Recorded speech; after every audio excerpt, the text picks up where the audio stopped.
We are on to the second chapter acid bases and salt. जो previous lecture था, previous lecture में मैंने आपको बताया था कि जितने भी आपके in and around chemical substances हैं, दे कैन बी ऑर्गेनिक और they can be inorganic. Organic means which we get from plants and animals, और इनऑर्गेनिक का मतलब होता है कि which are obtained from minerals and rocks of the earth. ठीक है, फिर हमने देखा था कि chemical substances they can be acid, they can be bases, they can be salt. Now how to distinguish कि कोई पर्टिकुलर थिंग एसिडिक है कि बेसिक है कि वो सॉल्टी है। ठीक है, तो सबसे पहले हमने देखा कि देयर आर वेरियस टेस्ट। हमने देखा था कि टेस्ट की कि आप टेस्ट के बेसिस पे कर सकते हो कि acids are sour in taste, bases are bitter in taste, and salts are salty and some of the salts are having unpleasant taste and they are also toxic in nature. So this criteria is not safe. तो और कौन से दो हमने देखा था indicators? एक तो कलर इंडिकेटर्स है, आप यूज़ कर सकते हो natural indicators like litmus use कर सकते हो, आप petals of hydrangea plant use कर सकते हो, रेड कैबेज लीफ का एक्सट्रैक्ट यूज़ कर सकते हो। सेकेंड आप सिंथेटिक इंडिकेटर्स भी यूज़ कर सकते हो, जिसमें कि आप फेनोल्फथालीन यूज़ कर सकते हो और आप मेथिल ऑरेंज यूज़ कर सकते हो। सेकेंड हमने देखा था कि कुछ ओल्फैक्टरी इंडिकेटर्स भी होते हैं जो depending on the smell distinguish करते हैं कि वो एसिडिक है कि बेसिक है कोई पर्टिकुलर सब्सटेंस या कोई पर्टिकुलर सोल्यूशन। उसके लिए हमने देखा था कि 3 टेस्ट थे आपके। एक तो था कि onion strip test, onion strip का टेस्ट। सेकेंड था वैनिला एसेंस को यूज़ कर सकते हो आप, और थर्ड आप यूज़ कर सकते हो clove oil.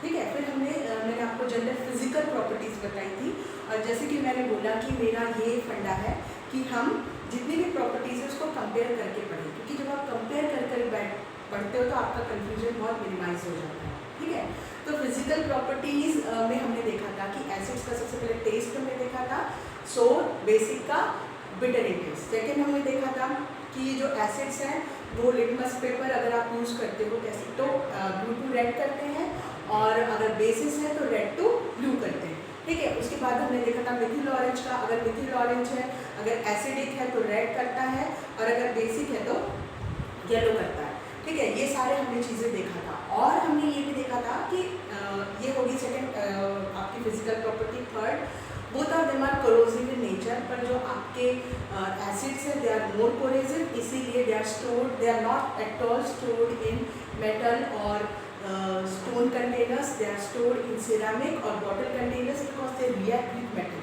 Okay, they are corrosive in nature, they are various, they are not at all safe.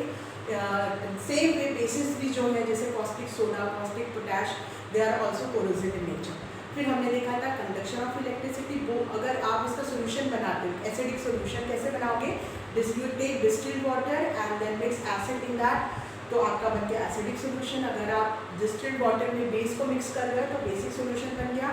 अगर इसमें आप 2 नील्स डिप करके और उसको अटैच करते हो सर्किट में, उसमें आप बल्ब लगाते हो या आप एमीटर यूज़ करते हो टू चेक द करंट, तो आप यू विल सी कि in both the cases it conducts electricity. ठीक है, तो ये भी हमने देख लिया था।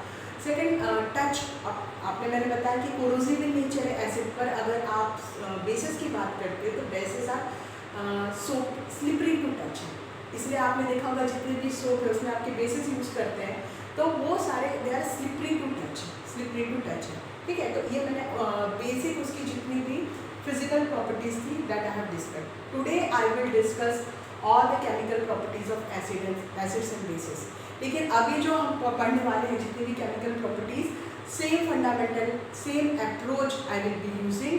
आई विल बी कंपेयरिंग कि मेटल के साथ एसिड कैसे रिएक्ट कर रहा है और मेटल के साथ बेस कैसे रिएक्ट कर रहा है। कंपैरिजन में इट विल बी सिमिलर। तो ये वाला मैंने उस दिन भी बताया था आपको, मैं रिपीट कर रही हूँ। जैसे एक्शन एसिड्स है, बेसिस है, एक्शन ये भी मेटल, मैंने आपको बताया था मेटल क्या होता है और नॉन मेटल। मेटल का एग्जाम्पल, सबसे पहले आपको एग्जाम्पल्स आने चाहिए। अगर आप मेटल बोल रहे हो तो मेटल हो सकता है sodium, magnesium, aluminium, potassium, copper, zinc, iron, ये सारे आपके क्या हो गए, ये सारे मेटल्स हो गए। नॉन मेटल्स की बात कर रहे हो अगर आप तो कार्बन है, सल्फर है, हाइड्रोजन है, फॉस्फोरस है, दे आर नॉन मेटल्स। उसके बाद में अगर आप एसिड की बात कर रहे हो तो it can be hydrochloric acid HCl, it can be sulphuric acid H2SO4, it can be nitric acid HNO3, these are strong acids. अगर आप वीक एसिड की बात कर रहे हैं तो it can B carbonic acid H2CO3, it can be acetic acid CH3COOH, it can be your formic acid which is HCOOH, or it can be your phosphoric acid H3PO4, right? If I talk about base, तो base क्या हो सकता है? Strong base कौन से होते हैं आपके? Sodium hydroxide, potassium hydroxide, they are strong bases. लेकिन अगर आप वीक बेस की बात करते हो तो आपका मैग्नीशियम हाइड्रोक्साइड ये भी वीक बेस है, कैल्शियम हाइड्रोक्साइड ये भी आपका वीक बेस है, और अमोनियम हाइड्रोक्साइड ये भी आपका वीक बेस है। ठीक है, आगे चल के मैंने आपको उस दिन भी बताया था कि bases are oxides and hydroxides of metal, वो बाद में बताएंगे। लेकिन अभी जब भी आपको बेस लेना है कोई तो आप हाइड्रोक्साइड लोगे, चाहे सोडियम ले लो, पोटेशियम हाइड्रोक्साइड ले लो, मैग्नीशियम, कैल्शियम हाइड्रोक्साइड ले लो, लेकिन आपको हाइड्रोक्साइड लेना है फिलहाल। ठीक है, फिर जो मैं आपको बताऊंगी कैसे ऑक्साइड्स भी मेटेलिक ऑक्साइड्स भी आपके बेस होते हैं, दैट विल सी लेटर। हाँ, तो सबसे पहला है difference acids and bases, action with metal. अगर मैं कोई भी मेटल लेती हूँ उसको एसिड से रिएक्ट करवाती हूँ तो I get metal salt and hydrogen gases release. पर ये कब होगा? अगर हाइड्रोजन गैस रिलीज हो रही, ये कब होगा? जब जो भी हमारा मेटल है it is more reactive than hydrogen. ठीक है, जैसे मैग्नीशियम है, जिंक है, अगर आप बात करें मैग्नीशियम है, जिंक है, आयरन है, वो रिएक्टिविटी सीरीज में हाइड्रोजन के ऊपर आते हैं, तो हाइड्रोजन के ऊपर आने की वजह से उसको रिप्लेस करेंगे। लेकिन अगर आप बात करते हो ऐसे कॉपर, जैसे हाइड्रोजन के नीचे आ रहा है, वो रिप्लेस नहीं करता है। ठीक है ना, क्योंकि वो मोर एक्टिव नहीं है। ठीक है, तो सबसे पहला एग्जाम्पल जैसे जिंक लिया, मेटल, उसको मैंने डाला है, उसके कुछ ग्रैन्यूल्स पुट के डाइल्यूट HCl में, डाइल्यूट है ये, डाइल्यूट HCl, एक्वस का मतलब उसको आपने वाटर में डिसॉल्व किया है, you get zinc chloride aqueous. Aqueous का मतलब कि ये डिसॉल्व होता है वाटर में और हाइड्रोजन गैस इज रिलीज्ड। ठीक है, तो इस केस में आपका जो जिंक क्लोराइड है वो क्या है? आपका मेटालिक सॉल्ट है। ठीक है, वैसे अगर आप मैग्नीशियम लेते हो और उसको डाइल्यूट H2SO4 में उसके ग्रैन्यूल्स पुट करते हो तो आपको मिलता है मैग्नीशियम सल्फेट और हाइड्रोजन गैस इज रिलीज। अगर आप इसमें देखोगे इंटरनली, अगर आप सॉल्ट को देखते हो, सॉल्ट क्या है? ZnCl2। जिंक के ऊपर क्या चार्ज होता है? अब सॉल्ट हमेशा याद रखना कि जो सॉल्ट होता है उसमें क्या होता है कि उसके जो दो पार्ट्स होते हैं, जो भी सॉल्ट का पार्ट है वो पॉजिटिव और नेगेटिव पार्ट्स होते हैं, और उनके ऊपर जो चार्ज होता है जितना पॉजिटिव है उतना ही नेगेटिव होता है, तो सॉल्ट आपका क्या हो जाता है? न्यूट्रल। तो जैसे यहाँ पे सॉल्ट इटसेल्फ न्यूट्रल है, पर मैं आपको बताऊंगी कि सॉल्ट एसिडिक भी हो सकते हैं, बेसिक भी हो सकते हैं, that we will discuss later. पर अभी इंटरनली की मैं बात कर रही हूँ। जिंक के ऊपर 2+ चार्ज है, क्लोरीन के ऊपर 1 नेगेटिव चार्ज होता है, इसीलिए आप 2Cl लेते हो तो 1Cl पे 1 नेगेटिव चार्ज, 2Cl पे 2 नेगेटिव चार्ज, तो 2 नेगेटिव 2 पॉजिटिव बैलेंस हो गया। ठीक है, इसमें अगर आप जिंक देखोगे जो कि मेरा मेटल था, वो कैसा? It is part of positive ion, है ना, क्योंकि पॉजिटिव आयन मतलब कैटायन होता है और नेगेटिव आयन मतलब एनायन होता है। ठीक है, तो it is this metal is part of the positive ion. अब अगर आप, ये हो गया सारा action of metal with acids. अगर आप देख रहे हो action of metal with basis, ठीक है, तो यहाँ पे मैंने फिर से जैसे वहाँ जिंक लिया, यहाँ पे भी मैंने मेटल लिया, और यहाँ पे I have taken a base. मैंने आपको बताया जब भी आपको बेस लेना है, सोडियम हाइड्रोक्साइड, जितने भी हाइड्रोक्साइड है मेटल के हाइड्रोक्साइड से, sodium hydroxide, potassium hydroxide, calcium hydroxide, magnesium hydroxide, सिर्फ एक एक्सेप्शन है अमोनियम हाइड्रोक्साइड, जो कि मेटल का हाइड्रोक्साइड नहीं है, सिर्फ वो ही एक एक्सेप्शन है। ठीक है, और Na2 तो क्या फॉर्म होता है? Na2ZnO2। ये जो ZnO2 ग्रुप होता है इसको आप जिंकेट ग्रुप बोलते हो, आप इसको बोलते हो जिंकेट ग्रुप, और इसमें हाइड्रोजन गैस रिलीज होती है, सोडियम जिंकेट। ठीक है, अब सोडियम जिंकेट फॉर्म हो रहा है, ये भी क्या है? ये भी एक मेटालिक सॉल्ट है, पर कुछ डिफरेंस है उस सॉल्ट में जो एसिड के साथ बना है ZnCl2, और वो सॉल्ट जो बेसिस के साथ बना है सोडियम जिंकेट। अगर आप देख रहे हो सोडियम के ऊपर क्या, अगर मैं इंटरनली बता रही हूँ, जैसे मैंने वहाँ पे बता रही हूँ, मैं यहाँ भी बता रही हूँ कि इंटरनली आप देखोगे तो सोडियम के ऊपर एक पॉजिटिव चार्ज है और जिंकेट ग्रुप के ऊपर 2 नेगेटिव चार्ज है, इसलिए 2 सोडियम, एक सोडियम के ऊपर 1 पॉजिटिव चार्ज, तो 2 सोडियम के ऊपर 2, एक सोडियम के ऊपर 1 पॉजिटिव चार्ज, तो if you are having 2 sodium ions तो इनके ऊपर क्या हो जाएगा? 2 पॉजिटिव चार्ज, और जिंकेट ग्रुप के ऊपर 2 नेगेटिव चार्ज, तो फिर से क्या हो गया? इंटरनली उनका जो चार्ज है वो नलीफाई हो गया। अब यहाँ पे आपने देखा था कोई जिंक क्या था, it was part of the positive ion, ठीक है। यहाँ पे ये जो आपका मेटल है it is part of negative ion, anion का पार्ट है। कैटायन का, एनायन मतलब नेगेटिव चार्ज होता है, ठीक है। तो ये एनायन का पार्ट है, ठीक है। ये पहला डिफरेंस है। दूसरा, ये जो सॉल्ट बन रहा है उसमें दूसरा डिफरेंस क्या है, ये एसिड के साथ रिएक्ट कर रहा है, तो वो है इंटरनली न्यूट्रल। पर कौन सा एनवायरनमेंट मिलेगा, कौन से एनवायरनमेंट में, वो एसिडिक मीडियम में है, और ये कौन से एनवायरनमेंट में है, ये बेसिक मीडियम में, क्योंकि बेस के साथ रिएक्ट कर रहा है, ठीक है। दूसरा एग्जाम्पल आप देख सकते हो एल्यूमिनियम। एल्यूमिनियम भी एक मेटल है, ठीक है। मैं दो एग्जाम्पल्स ले रही हूँ। एक एल्यूमिनियम मेटल है इन प्रेजेंस ऑफ वाटर, वैसे ये भी इन प्रेजेंस ऑफ वाटर होता है, पर ये ज़्यादा इसको एक्सेस वाटर की नीड है रिएक्ट करने के लिए, इसलिए यहाँ पे मैंने वाटर को भी शो किया है। Twice H2O plus twice NaOH, ठीक है। तो क्या होगा, ट्वाइस NaAlO2, ये क्या है, सोडियम एल्यूमिनेट। एल्यूमिनेट ग्रुप के ऊपर भी फिर से 2 नेगेटिव चार्ज होता है, 2 नेगेटिव ट्वाइस NaAlO2। तो AlO2 के ऊपर भी क्या है, एक नेगेटिव चार्ज है, ठीक है। क्योंकि अगर आप देख रहे हो Na पॉजिटिव और AlO2 नेगेटिव, तो क्या होगा, ये जो AlO2 अगर आप हो तो इसके ऊपर नेगेटिव, इसके ऊपर पॉजिटिव चार्ज, ठीक है।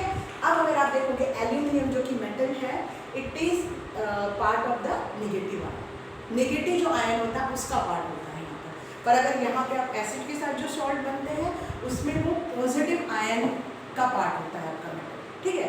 अब ये हो गया, मैंने क्या बताया आपको, एक्शन विथ मेटल। अब सेकेंड हम देखेंगे neutralisation. As you know what is neutralisation. Neutralisation is a process, is a type of chemical reaction. हमने पढ़ा है types of chemical reaction chapter 1 में। Is a type of chemical reaction in which acid react with bases to form salt and water, ठीक है।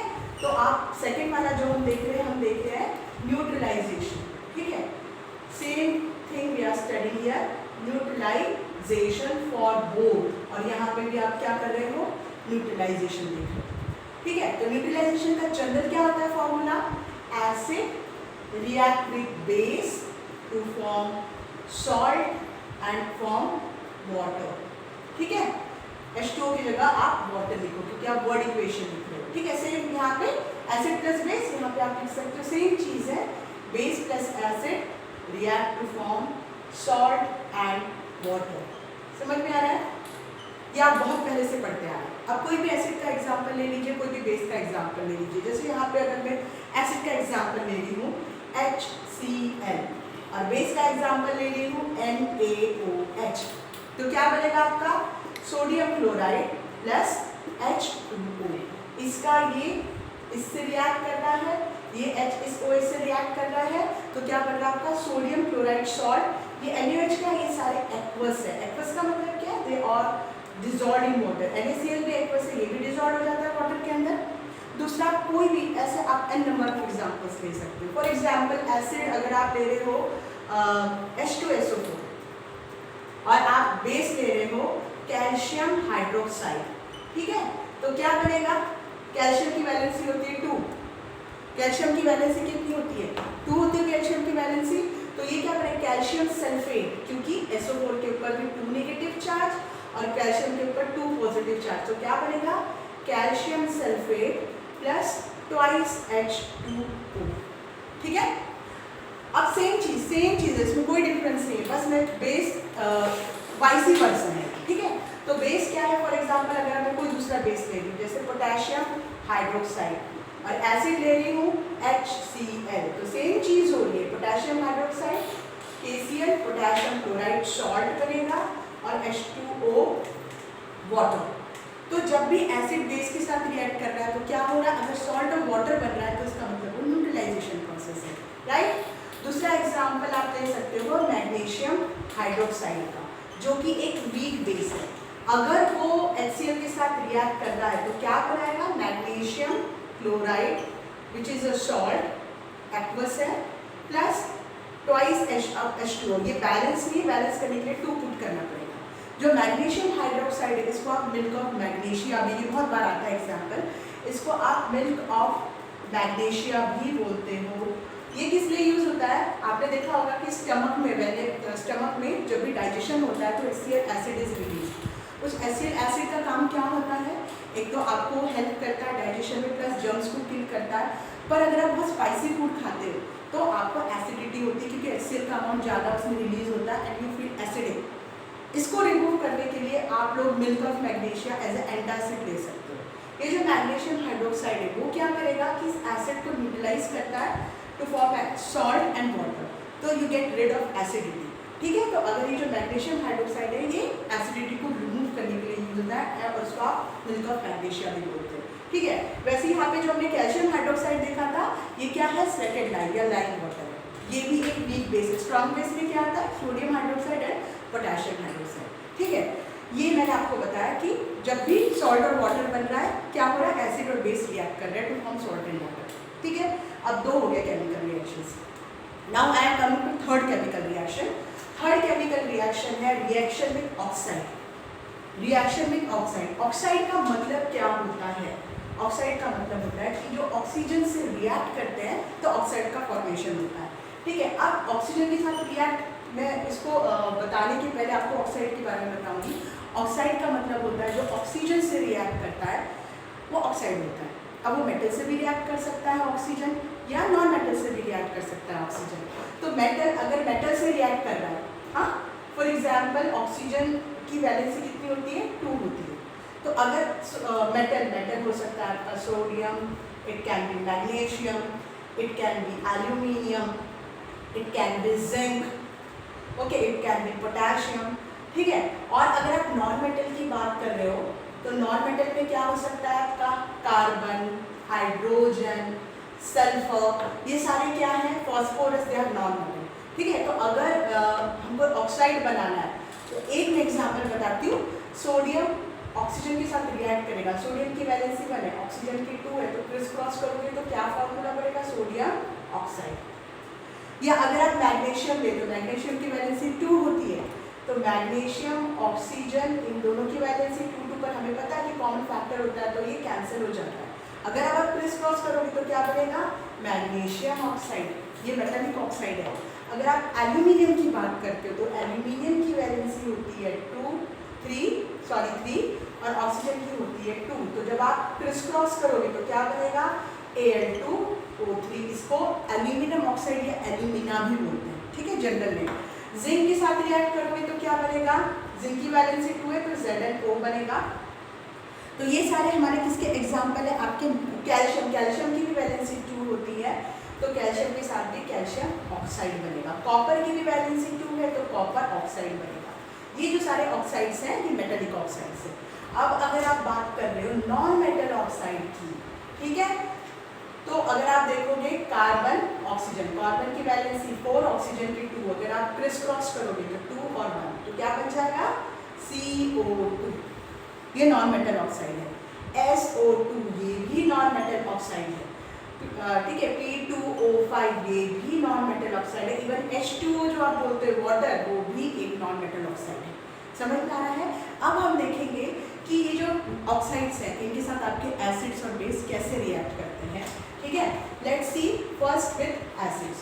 अगर आप acid को देख रहे हो, रिएक्शन विद ऑक्साइड, अब ये किसके साथ रिएक्ट करता है, ये रिएक्ट करता है मेटालिक ऑक्साइड के साथ। ठीक है, और ये किसके साथ रिएक्ट करता है, नॉन मेटालिक ऑक्साइड के साथ। Reaction with non metallic oxide. ठीक है, ये बहुत ही इंपॉर्टेंट केमिकल रिएक्शन है। नॉन मेटालिक ऑक्साइड और ये रिएक्ट कर रहा है मेटालिक ऑक्साइड के साथ में। थर्ड जो केमिकल रिएक्शन है वो हम देखें रिएक्शन विद ऑक्साइड। लेकिन आपके जो एसिड्स होते हैं वो मेटालिक ऑक्साइड्स के साथ रिएक्ट करते हैं और आपके जो भी बेसिस होते हैं वो नॉन मेटालिक ऑक्साइड के साथ रिएक्ट करते हैं। ठीक है, मेटालिक ऑक्साइड का अगर आपको एग्जाम्पल चाहिए, कैल्शियम ऑक्साइड, क्योंकि कैल्शियम भी एक मेटल है। कॉपर ऑक्साइड, कॉपर भी एक मेटल है। सोडियम ऑक्साइड है, मैंने भी आप बहुत सारे एग्जाम्पल्स दिए। वैसे ही अगर आप नॉन मेटालिक ऑक्साइड की बात करते हो तो कार्बन डाइऑक्साइड, सल्फर डाइऑक्साइड, उसके बाद आपका H2O भी एक तरह का ऑक्साइड ही है। ठीक है, H क्या होता है, नॉन मेटल होता है। तो अब हम देखते हैं कि आपका जो एसिड, ये बहुत ही इंपॉर्टेंट केमिकल रिएक्शन है। ठीक है, तो अगर आप देख रहे हो कैल्शियम, अगर आपने इसका जनरल फॉर्म क्या है कि ऑक्साइड है, मेटालिक ऑक्साइड, उसके साथ जब भी एसिड रिएक्ट करता है तो you gate salt and water. समझ में आ रहा है? ये ऑक्साइड कौन सा है आपका? मेटेलिक ऑक्साइड, ठीक है, जनरल फॉर्म। वैसे अगर आप नॉन मेटल को देख रहे हो, अगर आप बेसिस को देख रहे हो, तो बेसिस रिएक्ट करते हैं नॉन मेटेलिक ऑक्साइड के साथ में। बेस रिएक्ट कर रहा है और फिर से क्या फॉर्म हो रहा है? सॉल्ट और वाटर। मतलब आप क्या देख रहे हो, अगर आप दोनों को कंपेयर करो तो एसिड मेटेलिक ऑक्साइड के साथ रिएक्ट करके सॉल्ट और वाटर फॉर्म कर रहा है, और आपका बेस नॉन मेटेलिक ऑक्साइड के साथ रिएक्ट करके सॉल्ट और वाटर फॉर्म कर रहा है, ठीक है। तो अगर आप अब हम एग्जाम्पल देखते हैं और फिर हम इन्फ्रेंस देखते हैं जो हम ड्रॉ कर सकते हैं इस केमिकल रिएक्शन से। तो आप देखो कैल्शियम ऑक्साइड जो कि एक मेटेलिक ऑक्साइड है, वो रिएक्ट कर रहा है हाइड्रोक्लोरिक एसिड के साथ, तो फॉर्म कर रहा है calcium chloride which is a salt, और वाटर फॉर्म हो रहा है। सेकेंड एग्जाम्पल अगर मैं लेती हूँ copper oxide. Copper oxide is black in colour, it reacts with hydrochloric acid to form copper chloride which is blue green in colour, और water formation होता है। मतलब इसमें फिर से क्या हो रहा है आपका? सॉल्ट और वाटर फॉर्म हो रहा है। ये हो गया एसिड्स का। अब बेसिस को देखा मैंने, बेसिस को आपको क्या बोला कि बेस किसके साथ रिएक्ट करते हैं? नॉन मेटेलिक ऑक्साइड के साथ में। और नॉन मेटेलिक ऑक्साइड है कार्बन डाइऑक्साइड, फिर से पहले ही बता चुकी हूँ आपको। तो कार्बन, अगर आप बोल रहे हो डाइऑक्साइड जो कि एक नॉन मेटेलिक ऑक्साइड है, वो रिएक्ट कर रहा है कैल्शियम हाइड्रोक्साइड के साथ में which is the base to form calcium carbonate. जैसे कोई CO2 एक ऑक्सीजन यहाँ से ले लेगा, CO3 हो जाएगा और बचेगा क्या? H2। तो फिर से क्या फॉर्मेशन हो रहा है? Salt and water. पर हमने देखा है कि वो केमिकल रिएक्शन जिसमें सॉल्ट और वाटर फॉर्म होता है, कब सॉल्ट एंड वाटर? सिर्फ सॉल्ट और वाटर का फॉर्म होता है जब एसिड बेस के साथ रिएक्ट करते हैं। इसका मतलब क्या? इसका मतलब एक बहुत इंपॉर्टेंट चीज़ है। अगर आप यहाँ पे केमिकल रिएक्शन देखोगे कि एसिड रिएक्ट कर रहा है मेटेलिक ऑक्साइड के साथ में to form salt and water, इसका मतलब एसिड, ये तो acid itself it is acid, पर आपका जो मेटेलिक ऑक्साइड उसको क्या होना चाहिए सॉल्ट और वाटर फॉर्म करने के लिए? उसको एक बेस होना चाहिए। तभी तो base plus acid will give you salt plus water. तो इससे हम किस इन्फ्रेंस पे पहुंचते हैं कि जो भी आपके मेटेलिक ऑक्साइड्स होते हैं वो बेसिस है। इसीलिए जो मैंने आपको पहले बेस का डेफिनेशन बताया था कि oxides and hydroxides of metal they are bases. तो हाइड्रोक्साइड तो हम पहले से ही ले रहे थे, पर अब हम एक चीज़ और भी ले सकते हैं, ऑक्साइड भी ले सकते हैं। ये सारे जो ऑक्साइड हैं, ये जो कैल्शियम ऑक्साइड है, इसको बेसिक नेचर का होना चाहिए, तभी तो base plus acid gives and salt plus water, ठीक है। अब सिमिलर चीज़ अप्लाई होती है यहाँ पर कि जो आपके जितने भी नॉन मेटेलिक ऑक्साइड्स हैं, ठीक है, वो रिएक्ट कर रहे हैं बेस के साथ to form salt plus water. यहाँ पे बेस है, सॉल्ट और वाटर फॉर्म करना चाहिए। सॉल्ट और वाटर सिर्फ कब फॉर्म होता है? जब बेस किसके साथ रिएक्ट करते हैं? एसिड के साथ। समझ में आ रहा है? जब बेस एसिड के साथ रिएक्ट करते हैं तब सॉल्ट प्लस वाटर फॉर्म होता है। तो इसका मतलब क्या है कि जो हमारे नॉन मेटेलिक ऑक्साइड है, they should be what? They should be acidic in nature, ठीक है। तो तभी acid plus base give salt plus water. तो हम किस इन्फ्रेंस पे पहुंचे कि जो आपके जितने भी मेटेलिक ऑक्साइड्स हैं they are basic in nature, और जो भी नॉन मेटेलिक ऑक्साइड्स हैं they are acidic in nature, ठीक है। इसीलिए ये जो है ये चीज़ मैं आपको बताऊंगी, जो एसिड रेन होती है आपकी, जो भी एसिड रेन होती है वो क्यों होती है एसिड रेन? इसका एग्जाम्पल मैं आपको बताऊंगी कि अगर आपका रेन वाटर है तो उसके अंदर बहुत सारी गैसेस डिजॉल्व हो जाती है, जैसे CO2, SO2, ये सारी गैसेस रिलीज हो जाती है। और मैंने आपको क्या बताया कि जो CO2, SO2 वो क्या है? नॉन मेटेलिक ऑक्साइड है और it is acidic in nature. तो जब ये वाटर में डिजॉल्व हो जाते हैं, वाटर में जैसे डिजॉल्व हो गया ये जो CO2 है, अगर ये वाटर में डिजॉल्व हो गया H2 रेन वाटर में, तो क्या फॉर्म करता है? H2CO3, जिसको आप कार्बोनिक एसिड बोलते हो, ठीक है। सेकेंडली अगर आप SO2 है, ये भी एक नॉन मेटेलिक ऑक्साइड है, ये जब वाटर में डिजॉल्व होता है तो क्या फॉर्म होता है? H2SO3, जिसको आप सल्फ्यूरस एसिड बोलते हैं। समझ में आ रहा है? इसका मतलब क्या है? ये दो एग्जाम्पल्स क्यों बताया मैंने आपको? ये बताने के लिए, एग्जाम्पल बताने के लिए कि जो जितने भी आपके नॉन मेटेलिक ऑक्साइड्स है वो they are acidic in nature. इसीलिए आप, और अगर ये गैसेस का लेवल ज़्यादा है एटमॉस्फेयर में तो एसिड रेन होती है ना, क्योंकि ज़्यादा गैसेस डिसॉल्व हो जाती है और इसका लेवल बढ़ जाता है, तो उसको आप क्या बोलते हो? एसिड रेन बोलते हो। इससे आपको पता चलता है कि जो भी आपके नॉन मेटेलिक ऑक्साइड्स है they are acidic in nature, ठीक है। इसलिए ये आपको बहुत ध्यान अच्छे से रखना है। तो अब अगर आप बेस लेते हो तो आप किसी भी मेटल का ऑक्साइड भी ले सकते हो और हाइड्रोक्साइड भी ले सकते हो। बस आपको पता क्या होना चाहिए, आपको पता होना चाहिए जितने भी आपके मेटल्स या नॉन मेटल्स है उनकी वैलेंसी पता होना चाहिए।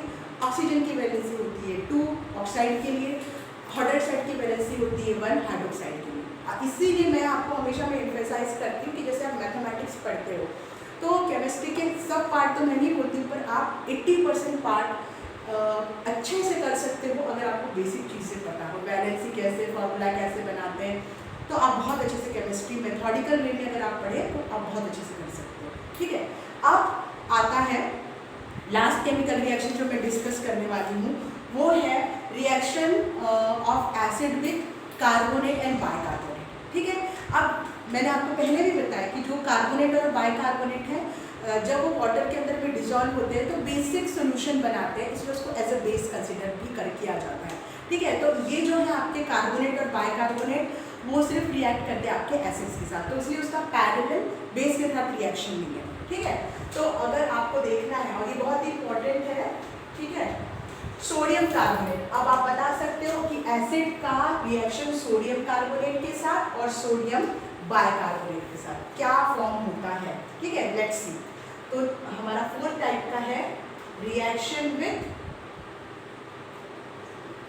कार्बोनेट एंड बाइकार्बोनेट, कार्बोनेट और बाइकार्बोनेट। आप बाइकार्बोनेट को हाइड्रोजन कार्बोनेट भी बोल सकते हो। कार्बोनेट मतलब CO3 और बाइकार्बोनेट मतलब HCO3। CO3 के ऊपर 2 निगेटिव होते हैं वैलेंसी और HCO3 के ऊपर 1 निगेटिव वैलेंसी होती है, ठीक है। ये बाइकार्बोनेट है और ये कार्बोनेट है। तो अगर मुझे सोडियम कार्बोनेट का फॉर्मूला बनाना है तो कैसे बनाओगे, सोडियम है, कार्बोनेट है, सोडियम की वैलेंसी 1, कार्बोनेट की 2, आप क्रिस क्रॉस करोगे तो फॉर्मूला क्या बन जाएगा, Na2CO3। पर अगर आपको सोडियम बाइकार्बोनेट का फॉर्मूला बनाना है तो NaHCO3 दोनों होंगे आपके, दोनों की वैलेंसी वाले क्रिस क्रॉस करो बनेगा NaHCO3। पर अगर आपको कैल्शियम कार्बोनेट और कैल्शियम बाइकार्बोनेट का फॉर्मूला चाहिए तो कैसे होगा, कैल्शियम कार्बोनेट, कैल्शियम की भी वैलेंसी 2 है और हमने बताया कि कॉमन फैक्टर है तो ये कैंसिल हो जाएगा, ये हो जाएगा 1 1। अब क्रिस क्रॉस करोगे तो क्या फॉर्मूला आएगा, CaCO3। लेकिन अगर बाइकार्बोनेट का फॉर्मूला कैसे चेंज हो जाता है, कैल्शियम है उसकी वैलेंसी है 2, बाइकार्बोनेट की 1 है, तो जब आप इसको क्रिस क्रॉस करोगे तो क्या बनेगा, CaHCO3 ट्वाइस, ये है कैल्शियम बाइकार्बोनेट, ठीक है। तो इसे वैलेंसी चेंज होने से फॉर्मूला कैसे चेंज हो जाता है, पर ये आप कोई भी कर सकता है अगर आपको सिर्फ पता होना चाहिए वैलेंसी ग्रुप की और मेटल या नॉन मेटल की, तो आप कोई भी बना सकते हो फॉर्मूला, ठीक है। तो अगर आपने reaction of acid with carbonate और बाइकार्बोनेट, तो अगर आपने लिया जो बहुत ही कॉमनली आपका कार्बोनेट है सोडियम कार्बोनेट, सोडियम कार्बोनेट किसके साथ रिएक्ट कर रहा है, कौन सा कोई भी एसिड आप ले सकते हो, जैसे HCl के साथ रिएक्ट कर रहा है तो क्या फॉर्म करेगा, twice NaCl plus H2O plus CO2 gas. मतलब इसमें क्या बन रहा है, H2 वाटर बन रहा है, ये भी एक्वस है, ठीक है, HCl भी एक्वस है और ये क्या है, सॉलिड, ठीक है। तो क्या हो रहा है, आपका सोडियम कार्बोनेट HCl के साथ रिएक्ट कर रहा है, सॉल्ट बन रहा है, वाटर बन रहा है और कार्बन डाइऑक्साइड गैस रिलीज हो रही है, ठीक है। अब सेम अगर आपका सोडियम बाइकार्बोनेट है तो NaHCO3, जिसको आप क्या बोलते हैं, सोडियम बाइकार्बोनेट, या इसको आप बेकिंग सोडा भी बोल सकते हो, ये उसका जनरल नाम है, ठीक है, प्लस तो HCl वो बैलेंस करना बाद में देखेंगे, एक्वस डाइल्यूट फॉर्म में form NaCl plus H2O plus CO2 gas. अब आप देखो ये NaCl के साथ रिएक्ट कर रहा है, ये 2 H एक साथ कंबाइन होकर यहाँ से ऑक्सीजन ले लिया और CO2 गैस रिलीज हो गई, समझ में आ रहा है, ठीक है। अब ये जो केमिकल रिएक्शन है इसमें भी सॉल्ट, वाटर और कार्बन डाइऑक्साइड गैस रिलीज हो गई। ये वाली जो आपकी टेस्ट मैंने भी आपको बताया था एक कि मिल्क ऑफ मैग्नीशिया से आप एसिडिटी को रिमूव कर सकते हो, दूसरा तरीका और भी है, आप बेकिंग सोडा, अगर आपको एसिडिटी हो रही है तो आप एक पिंच ऑफ बेकिंग सोडा भी ले सकते हो। ये बेकिंग सोडा जो HCl है, जो हमारे स्टमक में बहुत सारी एसिड रिलीज होता है एक्सेसिव, उसको न्यूट्रलाइज करता है, ठीक है। और NaCl और सॉल्ट फॉर्म करता है वाटर और CO2 गैस। समझ में आ रहा है? इस फॉर्म में ये जो आपका बेकिंग सोडा है ये भी यूज कर सकते हो एज एंटासिड। मतलब मैंने आपको दो तरीके बताए हैं। कौन से दो तरीके बताए? एक आप milk of magnesia MgOH2 use कर सकते हो, सेकेंडली आप बेकिंग सोडा यूज कर सकते हो। समझ में आ रहा है? अब ये हो गया, सॉल्ट बन रहा है, H2O और CO2 गैस रिलीज हो रही है। अब आपको कैसे पता चलेगा कि CO2 गैस रिलीज हो रही है? इसका कौन सा टेस्ट है? जैसे हाइड्रोजन गैस को अगर आपको टेस्ट करना है कि हाँ हाइड्रोजन गैस रिलीज हुई है, तो you bring a candle, it burns with a popping sound, then you come to know कि yes it's a hydrogen gas. अगर ऑक्सीजन है, इट हेल्प्स इन कंबस्शन। अगर आप कैंडल ला रहे तो बहुत मतलब with intensity it starts burning, ठीक है, क्योंकि ऑक्सीजन उसको मिल रहा है एक्सेसिव। थर्ड है, अगर आपको कार्बन डाइऑक्साइड यूज करना है, तो आप बचपन से पढ़ते आ रहे हो कि ये जो कार्बन डाइऑक्साइड गैस है, जैसे अगर ये टेस्ट ट्यूब है, ये केमिकल रिएक्शन हो रही है इसके अंदर में, और यहाँ से कार्बन डाइऑक्साइड गैस रिलीज हो रही है, तो आप यू विल गैस रिलीज हो रही है तो you will this is the pipe which is taking out carbon dioxide gas. इसको किससे पास करते हो? You pass it through lime water. Lime water क्या होता है? Calcium hydroxide. ये लाइम वाटर है, ठीक है, लाइम वाटर में पास कर रहे हो और ये CO2 गैस यहाँ से आ रही है। कैसे पता चलेगा कि CO2 गैस ही फॉर्म हो रही है? इसमें क्या होगा कि पहला जो लाइम वाटर है, लाइम वाटर में जब कार्बन डाइऑक्साइड आप पास करते हो तो केमिकल रिएक्शन होती है और ये जो आपका लाइम वाटर है ये मिल्की हो जाता है, मिल्की सस्पेंशन में कन्वर्ट हो जाता है। कौन सी केमिकल रिएक्शन होती है? कौन सी गैस पास हो रही है?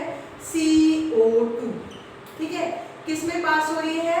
कैल्शियम हाइड्रोक्साइड, ठीक है। क्या फॉर्म करता है इसके अंदर में? क्या फॉर्मेशन होगा इसमें? फॉर्मेशन होता है उसका कैल्शियम कार्बोनेट फॉर्मेशन होता है, ठीक है। इसमें फॉर्मेशन होता है उसका कैल्शियम कार्बोनेट,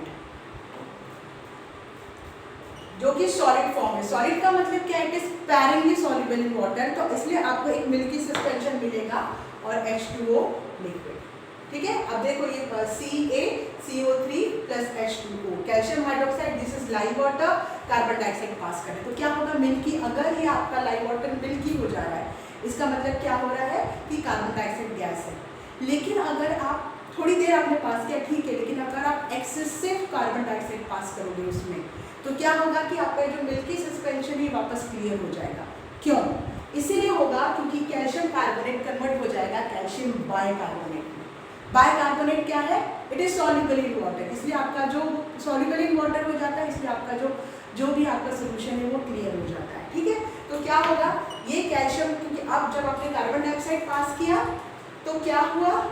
आपका कैल्शियम कार्बोनेट बना, जो कि मिल्की सस्पेंशन दे रहा है, मिल्की सस्पेंशन, ठीक है। अब इसमें से अगर आपने एक्सेसिव कार्बन डाइऑक्साइड पास किया, CaCO3, इसमेमें आपने H2O, आपने CO2 पास किया प्लस H2O, तो आपका क्या प्रोडक्ट बना? CaHCO3 twice. मैंने बताया था ये फॉर्मूला कैल्शियम बाइकार्बोनेट का, it is soluble in water, इसीलिए आपका जो मिल्की आपका सस्पेंशन है वो किसमें क्लियर हो जाता है? क्लियर हो जाता है वो, क्योंकि ये सॉल्युबल है, इनसॉल्युबल था, इसलिए इसके in the form of precipitate बाहर आ जाता है, आपको मिल्की सस्पेंशन मिलता है। पर एक्सेसिव आप पास करोगे, कार्बोनेट कन्वर्ट हो जाता है फर्दर रिएक्शन के बाइकार्बोनेट में, और बाइकार्बोनेट में जब कन्वर्ट होता है तो आपका सोल्यूशन एकदम क्लियर हो जाता है। समझ में आ रहा है? तो इससे आपको पता चलता है कि कार्बन डाइऑक्साइड गैस रिलीज हुई। अब ये जो केमिकल रिएक्शन है आप किसी भी कार्बोनेट और किसी भी एसिड के साथ लिख सकते हो, provided you know the valency and the symbol of the group and the elements, ठीक है। तो आज मैंने आपको मेन में जितनी भी केमिकल प्रॉपर्टीज थी एसिड्स एंड बेसिस की वो कंपेयर करके बताई है। अब जो नेक्स्ट होगा हमारा क्लास, उसमें मैं आपको बताएगा कि why acid is a acid and base is a base, Arrhenius definition क्या है, pH का मतलब क्या होता है, हाउ टू कैलकुलेट pH और उसके ऊपर के numericals, that will be the topic of our next lecture, ठीक है। So be prepared for the class, bye.